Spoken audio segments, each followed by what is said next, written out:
Hello et bienvenue dans cette nouvelle vidéo. Je pense que comme toute bonne lectrice qui se respecte, j'ai une wishlist qui déborde. J'ai tellement de livres qui me donnent envie et il y en a qui me donnent envie depuis un moment, d'autres où j'en ai entendu parler il y a pas longtemps, mais pour lesquels j'ose pas passer le cap de les acheter ou de les lire. Il y en a deux que j'ai quand même déjà dans ma bibliothèque, mais en fait parce que ils me font peur. Pour diverses raisons, vous allez voir, je me suis dit que ça pouvait être sympa de vous montrer du coup tous ces livres où j'ose pas réellement passer le cap en fait, parce que des mauvais avis, parce que j'ai peur de pleurer, parce que les sagas sont trop longues. Vous allez voir, j'ai beaucoup de peur. Je suis quelqu'un de plutôt craintive, très indécise et j'aime me faire mon propre avis, mais c'est vrai que j'aime bien aussi prendre en compte l'avis des personnes que je suis, parce qu'en général quand je les suis, c'est qu'on a des avis plutôt similaires sur certaines choses. Donc c'est vrai qu'il y a certaines lectures qui me tentaient énormément, qui m'ont un petit peu refroidi. L'objectif de cette vidéo, c'est que soit vous m'aidiez à réduire ma wishlist en me disant que tel ou tel livre ne vaut pas le coup selon vous, soit au contraire, vous me donnez envie de lire ces livres et là c'est mon banquier qui sera un peu moins content par contre. En tout cas je vais vous les énumérer un par un, je vais vous expliquer qu'est-ce qui me fait peur dedans et on va commencer tout de suite parce que j'en ai sélectionné pas mal quand même. Alors dans un premier temps on a un livre de Madeline Miller, je vous en ai déjà parlé, j'ai adoré Le Chant d'Achille, personnellement je l'ai trouvé super beau, assez poétique, enfin la plume de Madeline Miller elle est super intéressante. Le problème c'est que Circé, il y a eu beaucoup de déceptions. Alors après en avoir discuté avec certaines d'entre vous dans les commentaires sur ma vidéo sous la mythologie grecque, de ce que j'ai compris en fait c'est vraiment un livre où il n'y a pas énormément d'action, c'est vraiment beaucoup de la description etc. Donc je pense que les personnes qui ont eu un avis négatif devaient s'attendre à je sais pas comme de la guerre dans la mythologie grecque ou les choses comme ça, alors que c'était pas du tout l'objectif du livre. Maintenant je me dis que si je me décide à l'acheter et à le lire et que je suis vraiment dans les bonnes conditions en sachant que c'est un livre très descriptif où il n'y a pas énormément d'action, il y a de grosses chances que j'apprécie ma lecture, étant donné que même franchement Le Chant d'Achille, il n'y a pas énormément d'action, même si un bon moment du livre se passe pendant la guerre de Troie, je veux dire on n'est pas non plus en plein dans la guerre tout le temps avec que des actions etc. Et ça m'a pas dérangé, moi j'ai beaucoup aimé justement, j'aime bien de temps en temps souffler entre mes lectures de romantasy ou les choses comme ça avec un livre un peu plus posé dans ce style là. Donc pour le moment j'ai pas osé passer le cap parce que j'ai vraiment vu beaucoup d'avis négatifs sur ce livre, mais c'est pas non plus un des livres qui me fait le plus peur. Maintenant pour vous lire le résumé, je pense que vous l'avez deviné, mais on va parler de Circé dans ce livre.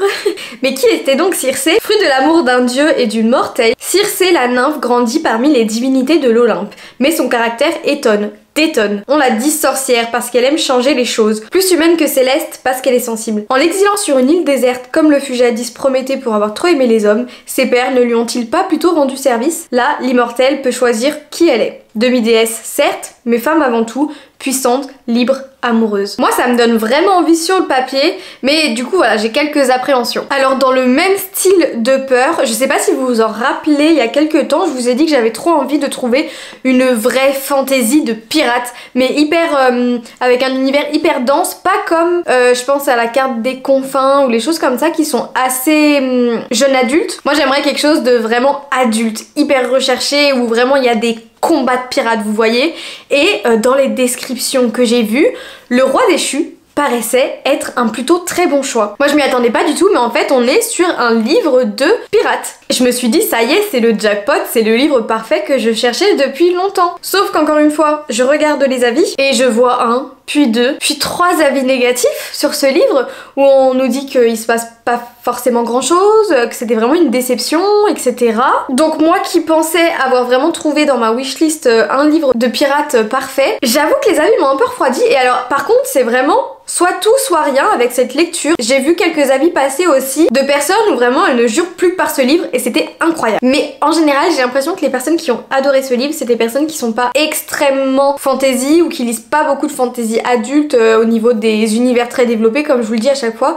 Donc j'ai un peu peur que ça manque à ce niveau là pour moi. D'ailleurs c'est un livre qui a été écrit par L.J. Andrews et publié aux éditions Corrigan. D'ailleurs on dit Corrigan ou Corrigan, je sais jamais. Et pour vous lire le résumé. Depuis des années, Eric, le roi balafré du royaume de l'éternité, n'a qu'une seule obsession, se venger de l'homme qui a assassiné son père et le retient prisonnier. Déjà, on a une envie de vengeance. Ça, j'aime beaucoup. Jusqu'au jour où Livia, la fille de son ennemi, le libère involontairement. Enemies to lover. Ignorant tout de la rancune qui consume Eric et de la cruauté dont il est capable, la princesse devient malgré elle un pion de son plan machiavélique visant à reconquérir son royaume. Prêt à tout sacrifier et à écumer toutes les mers, rien ne semble pouvoir l'arrêter.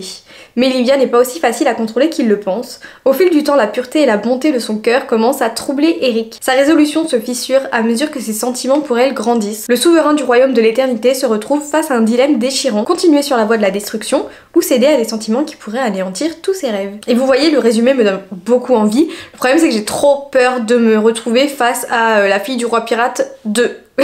Vous voyez. Et cette lecture m'a traumatisée, je m'attendais tellement à adorer. Et au final, j'ai tellement pas aimé. Désolée pour tous ceux qui ont apprécié La fille du roi pirate, mais je n'en fais pas partie.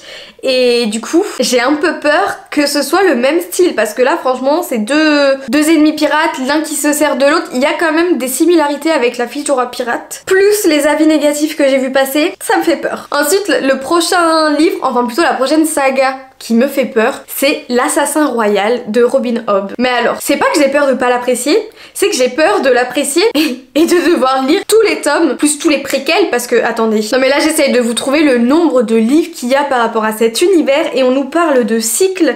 Pour savoir l'ordre de lecture, par exemple, il faut commencer par le cycle 1 de l'Assassin Royal, c'est du tome 1 au 6. Ensuite, il faut passer aux Aventuriers de la Mer.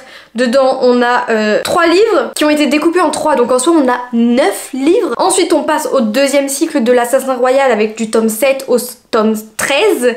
Ensuite, on a Les Cités des Anciens du tome 1 au tome 8. Ensuite, on a le troisième cycle de l'Assassin Royal du tome 14 au tome 19. Et par contre, cette fois, c'est fini. Mais comment vous dire que si je me lance dans cette saga et que je l'apprécie, mais je suis pas sortie de l'auberge. Ça va être tellement long. Le point positif, c'est que ma mère a quasiment tout. Je crois qu'elle a même tous les livres. Donc au moins, niveau dépenses, je serai protégée. Je pourrais aller lui shipper dans sa bibliothèque.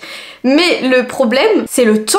En fait, j'aurai jamais le temps de lire toute cette saga, elle est tellement énorme. Donc au contraire, en fait, pour l'Assassin Royal, c'est totalement l'inverse. C'est pas que j'ai peur de ne pas l'aimer, c'est que j'ai peur de trop l'aimer et après de plus avoir le temps de lire autre chose ou de ne jamais avoir le temps de finir cette saga et d'être frustrée parce qu'il y a trop de livres. Mais en même temps, le fait qu'il y ait autant de tomes, autant de cycles, de sous-tomes ou je ne sais quoi, ça doit être des préquels et des après-quels, je sais même pas comment on appelle ça. Un préquel c'est avant, spin-off c'est avant. Comment on dit le préquel mais après, dans le futur?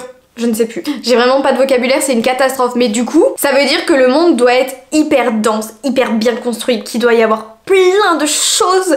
Et ça me tente trop par contre. Est-ce que ça vaut le coup de se lancer dans l'Assassin Royal ou pas? Dites-moi s'il vous plaît. Alors il y a un livre dans le même style que les deux premiers qui me donne énormément envie, juste le titre, La Voix de la Vengeance. Ça donne envie. Ça promet une héroïne badass qui ne recule devant rien pour atteindre ses objectifs, qui est prête à tuer tout le monde. Ça a été écrit par Sacha Morage aux éditions Plume Blanche et on nous dit que c'est une fantasy, dark fantasy, avec de la magie, de la trahison et de la vengeance. Sur le papier, ça a l'air d'être tout ce que j'aime. Au niveau du résumé, on nous dit, sur l'archipel, seules les 1000 voix sont autorisées à exercer leur magie sous le contrôle strict du bureau. Vael n'en fait pas partie. Traquée pour usage illégal de la magie, elle n'a qu'une seule obsession, s'infiltrer au cœur du bureau pour se venger de celui qui a assassiné son frère, jusqu'à perdre pied et sombrer dans les ténèbres.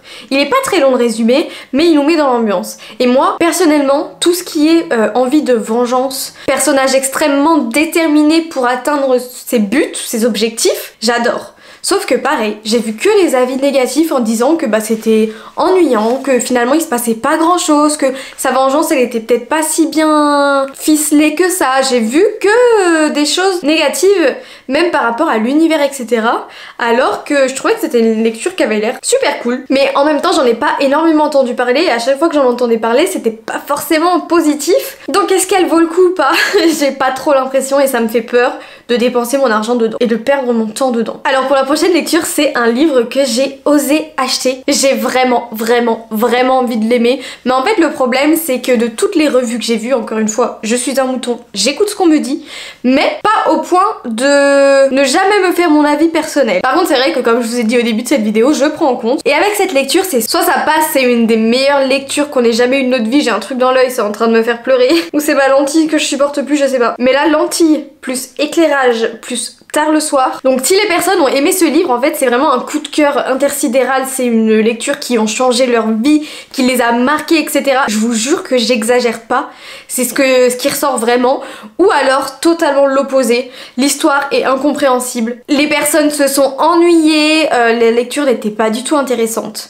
Je croise les doigts pour vraiment faire partie de la catégorie numéro 1, parce que qu'est-ce que j'aimerais me faire chambouler à ce point par un livre.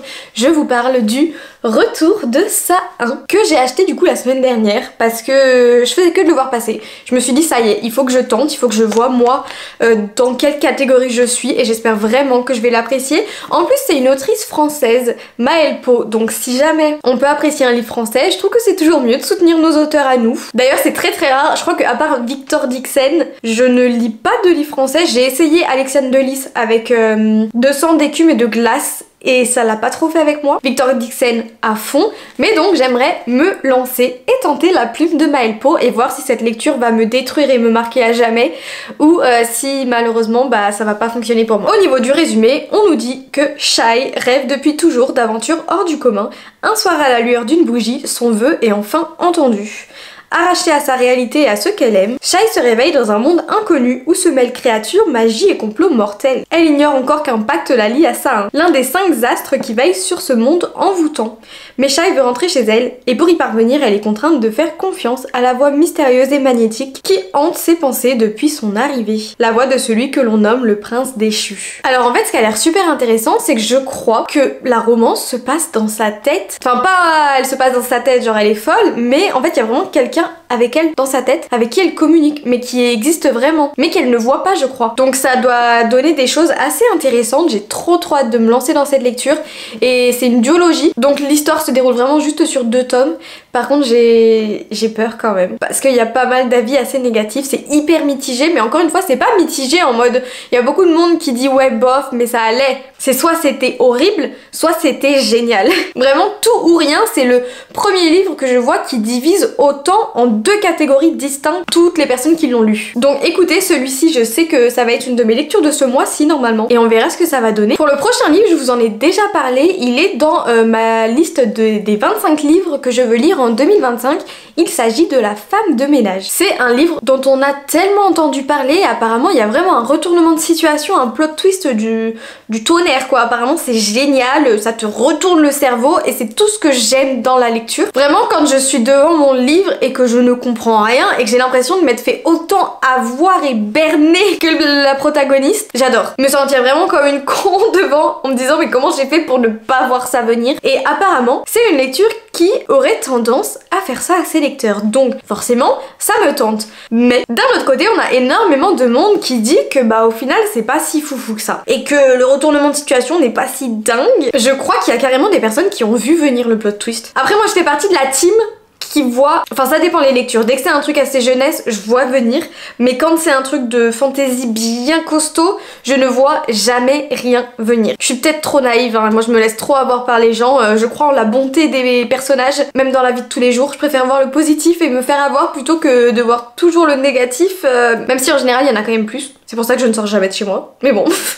C'est un autre débat, mais j'ai tendance à avoir cette même vision quand même avec les personnages dans les livres. Donc j'ai tendance à me faire avoir quand même assez facilement. Est-ce que du coup je serai au niveau des personnes qui se font avoir? Je l'espère, parce que j'ai envie de me faire retourner le cerveau, mais du coup j'ai un petit peu peur d'être déçue et d'être un petit peu plus logique et d'avoir un petit peu plus d'instinct que ce dont je m'en crois capable. Ça va être à voir dans le futur. Normalement je pense que je devrais réussir à le lire, j'ai vraiment envie de lire ces livres en priorité de ma liste de 25 livres à lire en 2025, donc il devrait passer à la casserole. Je l'ai pas encore acheté, mais ça ne saurait tarder. Mais j'ai quand même une petite appréhension, après pour celui-là c'est assez minime. D'ailleurs il a été écrit par Freda McFadden, et au niveau du résumé, on nous dit: chaque jour, Millie fait le ménage dans la belle maison des Winchester, une riche famille new-yorkaise. Elle récupère aussi leur fille à l'école et prépare les repas avant d'aller se coucher dans sa chambre au grenier. Pour la jeune femme, ce nouveau travail est une chance inespérée, l'occasion de repartir à zéro. Mais sous les dehors respectables, sa patronne se montre de plus en plus instable et toxique. Et puis il y a aussi aussi cette rumeur dérangeante qui court dans le quartier.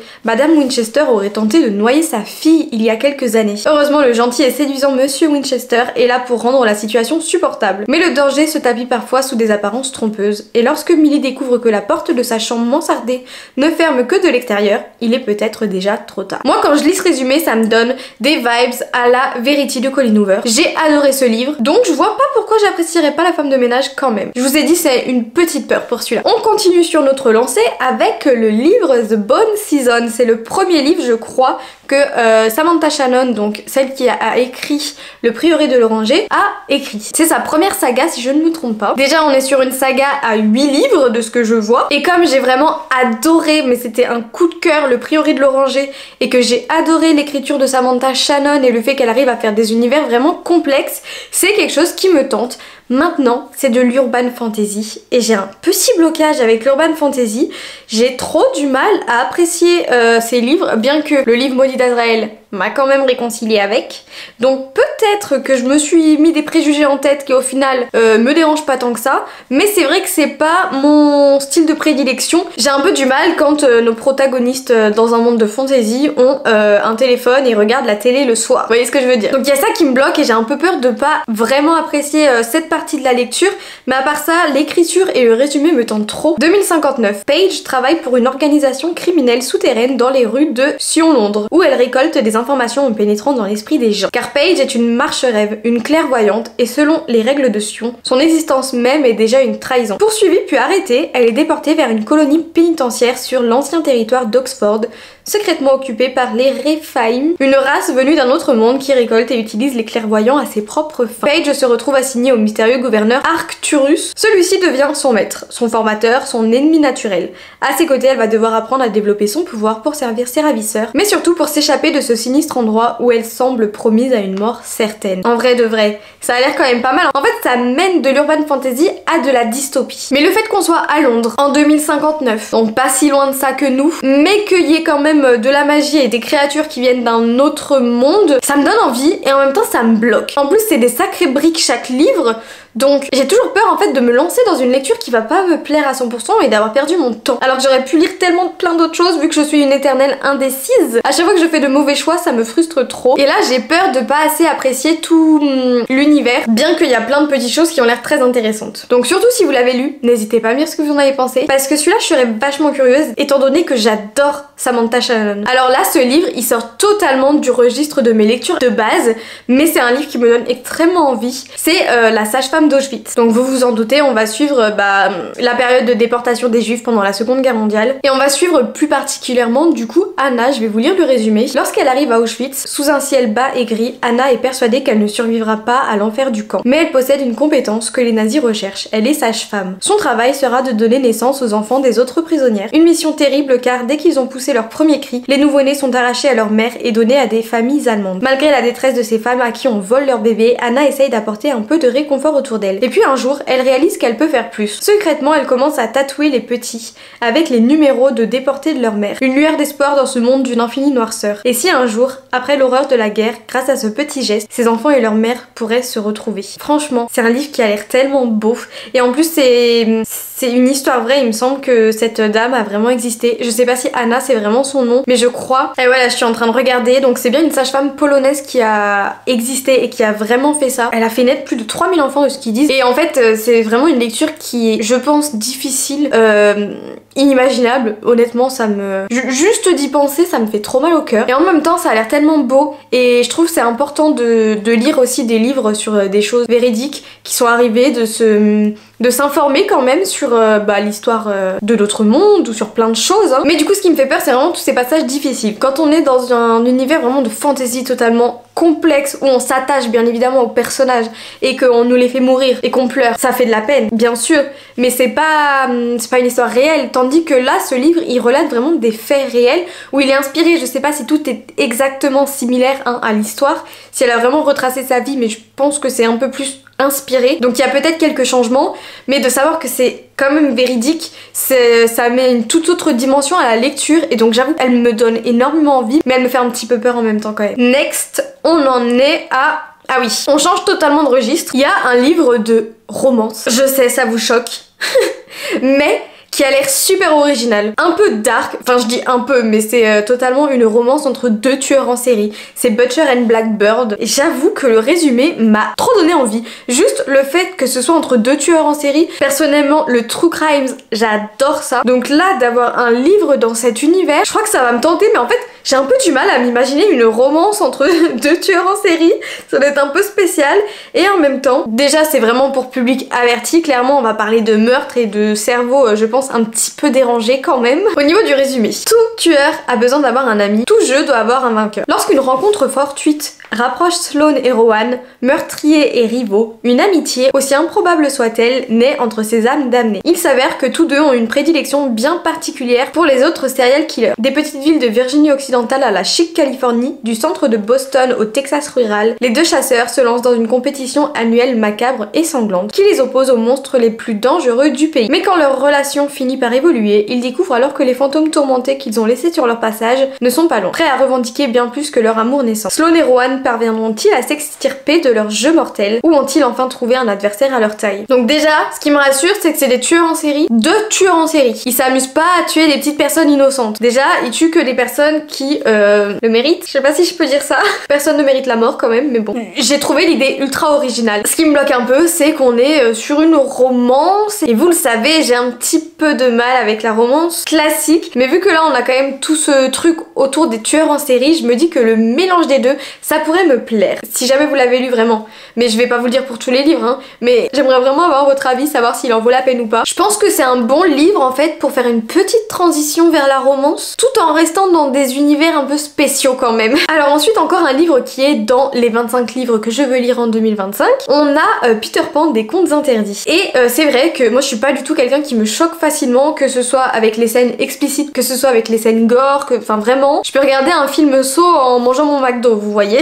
J'ai pas de problème, même quand c'est détaillé, ça me choque pas facilement. Mais là, je crois que les sujets qu'on va aborder et tout, c'est un des pires, il me semble, des contes interdits. Et j'ai un peu peur de me surestimer et que ce soit en fait vraiment dégueulasse, vous voyez. J'ai pas envie de me dégoûter trop non plus, même si c'est un petit peu le but des contes interdits quand même, on va pas se mentir, d'être dégoûté. Donc disons que dans les contes interdits, pour le moment, j'ai lu que Blanche-Neige, qui était plus tournée vers quelque chose d'un peu surnaturel, horreur, qui faisait peur. Là, Peter Pan, on est sur quelque chose de gore, de dérangeant, de dégoûtant, vous voyez. Pour vous lire le résumé, une vague de drogués se jetant du haut d'immeubles croyant pouvoir voler.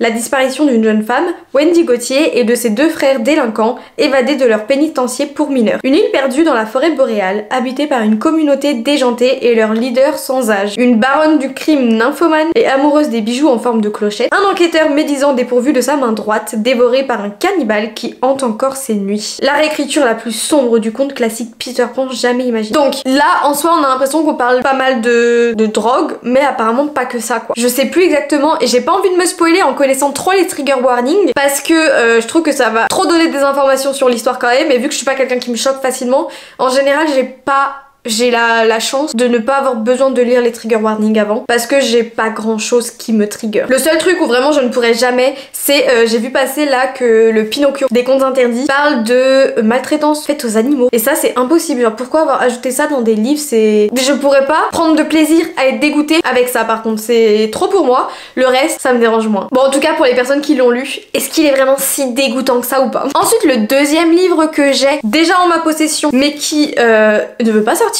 de ma bibliothèque en fait parce que de 1 il est absolument énorme, de 2 c'est de l'urban fantasy donc forcément c'est pas mon choix premier à chaque fois, mais apparemment au bout d'un moment on va avoir un sorte de mélange avec Akotard. L'autrice je l'adore et l'histoire a l'air quand même très intéressante, donc en vrai le seul truc là qui me fait peur c'est encore une fois ce contexte d'urban fantasy. Je pense que vous avez deviné, je vous l'ai pas encore montré mais parce qu'il est super lourd. C'est Crescent City de Sarah J. Maas. Donc clairement si je l'ai pas encore lu c'est à cause de cette taille. Est-ce qu'il dépasse les 1000 pages même ou pas encore? Et il les dépasse tout juste pas, hein. On est sur 956 pages. Déjà quand je vois que le livre s'approche des 800 pages je me dis que c'est énorme et là en fait c'est tellement un investissement de temps de lire ce livre, il est tellement énorme que de me dire qu'il y a de l'urban fantasy, que ça peut me rebuter, bah j'arrive pas à me lancer en fait dans une lecture aussi longue. C'est pas que j'ai peur que l'histoire m'intéresse pas, mais en parallèle de ça, quand même, il me donne envie parce que on est dans une urban fantasy mais pas dans notre ville à nous. C'est pas comme The Bone Season où on est à Londres, même si c'est Sion-Londres je crois si je me trompe pas. Là on est quand même dans des villes totalement inventées mais qui ont les mêmes technologies que nous, qui ont les mêmes magasins, etc. Je crois qu'elle travaille chez une marchande d'antiquités, ouais c'est ça. Et après elle sort en boîte de nuit le soir, enfin c'est pas forcément des choses que j'aime énormément. Par contre il me semble qu'on a des anges déchus ou des choses comme ça c'est plutôt cool. Pour le résumer, Brice, une jeune femme mi-faille et mi-humaine, a une vie parfaite. Elle travaille la journée chez une marchande d'antiquités qui vend des artefacts magiques, ça j'ai un peu du mal avec les artefacts magiques aussi, et fait la fête toute la nuit avec ses amis en savourant chaque plaisir qu'offre Lunation, plus connu sous le nom de Crescent City. Mais un jour, un terrible meurtre va venir ébranler les fondations de la ville, de même que le monde de Brice. Brice ou Bryce, je ne sais pas. 2 ans plus tard, son travail ressemble à une impasse et elle se plonge dans l'oubli en écumant les clubs les plus fameux. Mais lorsque le meurtrier frappe à nouveau, Bryce se retrouve entraîné dans l'enquête et doit faire équipe avec Hunt, un mystérieux ange déchu dont le passé noir hante chacun de ses pas. Ce dernier est l'assassin personnel des archanges et il doit protéger la jeune femme même s'il ne lui porte que peu d'intérêt. À la recherche de la vérité, Bryce et Hunt vont apprendre à se connaître et vont explorer les bas-fonds de la ville jusqu'au niveau les plus sombres de l'enfer où des choses qui dormaient depuis des millénaires se réveillent. Il y a quand même pas mal de choses qui me donnent envie. Mais encore une fois, cette taille, je peux pas Enfin si je peux bien sûr, mais c'est énorme. Donc est-ce que ça en vaut la peine? Parce que là clairement je vais passer mes 6 mois dessus. Non j'abuse parce qu'en ce moment mon rythme de lecture est assez élevé, mais quand même presque 1000 pages c'est pas rien. Donc j'ai vraiment envie que ce soit une lecture presque coup de cœur quoi. En plus limite j'ai envie d'investir dans une liseuse pour pouvoir le lire sur tablette plutôt que de lire cette énorme pavasse qui pèse une tonne. J'avoue que c'est pareil, je lis quasiment que des livres entre 700 et 800 pages, mais je trouve que 950 on est encore un level au-dessus. Et du coup ça me fait un peu peur. Mais en même temps c'est le principe de cette vidéo, vous l'avez compris. Et enfin, j'ai mis une saga qui fait énormément parler dans la catégorie de romance. Mais en fait, à chaque fois que je vois passer des avis, c'est toujours de très bons avis en disant que les personnages sont super attachants, que c'est toujours des romances ultra variées et que toute l'histoire de fond est bien, etc. J'aimerais essayer de lire Les Bodyguards. C'est vraiment une des sagas de romance que je vois le plus passer sur les réseaux sociaux, qui a l'air vraiment très bien hypée et où je ne vois quasiment, si ce n'est jamais, d'avis négatifs. Donc je me dis pour commencer une romance un peu plus classique ça peut être pas mal, mais le problème c'est que je suis habituée en fait aux histoires d'amour dans les fantaisies où l'homme est clairement prêt à laisser exploser le monde pour son âme sœur, pour la femme qu'il aime, et j'ai peur que une romance classique ce soit trop basique justement pour moi. J'ai peur en fait de m'ennuyer parce que c'est trop normal, trop basique. Mais à côté de ça j'aime bien quand même les livres où on va venir approfondir les émotions des personnages, leur développement, etc. Et c'est un style de livre qui me dérange pas trop quand c'est dans la vie de tous les jours. Donc je me dis que si c'est vraiment une saga où les personnages sont bien développés, sont attachants et que les histoires sont intéressantes, même si c'est de la romance basique, ça peut être sympa. Mais autre chose qui me fait peur, c'est que je suis pas quelqu'un de très romantique. J'aime les belles histoires d'amour, j'aime de temps en temps regarder des films à l'eau de rose, des belles romances, mais quand c'est trop cucu-gnangnan, j'ai tendance à très vite lever les yeux au ciel. Et en fait dans la romance, j'ai ce préjugé là, mais ça vous le verrez dans une prochaine vidéo, de me dire que c'est tout de suite des phrases qui vont me faire lever les yeux au ciel quoi. Du coup je sais pas. En même temps j'ai envie de tester et d'apprécier la romance parce qu'on a tellement de livres à découvrir dans ce style là que j'aimerais réussir à m'ouvrir un peu plus à ce style, mais j'ai peur de trouver ça trop basique. Du coup je sais pas. En tout cas si je me trompe pas c'était mon dernier livre. C'est exact, c'était le dernier livre qui me fait peur. Donc maintenant que je vous ai fait toute ma petite liste, si vous en avez lu un, deux, tous, n'hésitez pas à me dire lesquels valent le plus le coup. Est-ce qu'il y en a vraiment où tous les avis négatifs que j'ai vu passer sont justifiés selon vous et que vous ne les avez pas appréciés? Comme ça, dans ces 12 livres il me semble, je pourrais faire un choix, en tester petit à petit quelques-uns et essayer de surpasser mes peurs, bien que on va pas se mentir, ce sont pas des peurs très approfondies, hein, c'est plutôt une petite crainte, c'est pas une énorme peur ou une phobie, hein. Mais c'est important de bien choisir ses lectures quand quand même. Donc si vous avez des conseils à me donner sur ces livres, je suis preneuse. Si c'est un concept de vidéo qui vous a plu, n'hésitez pas à mettre un petit like. J'essaie d'apporter un petit peu des concepts innovants. Pour le moment, j'ai quelques autres idées. Mais si vous avez des concepts à me proposer également, si vous avez des vidéos en particulier que vous aimeriez que je tourne, ce serait avec grand plaisir de récolter vos petites envies. Parce que oui, c'est moi qui crée le contenu, mais c'est vous qui regardez les vidéos, donc c'est important que ça vous plaise à vous aussi. Sur ce, moi j'ai bien débité, je commence à avoir soif, donc je vais vous laisser tranquille, je vais descendre boire un verre d'eau et on se dit à très vite dans une prochaine vidéo. Gros bisous!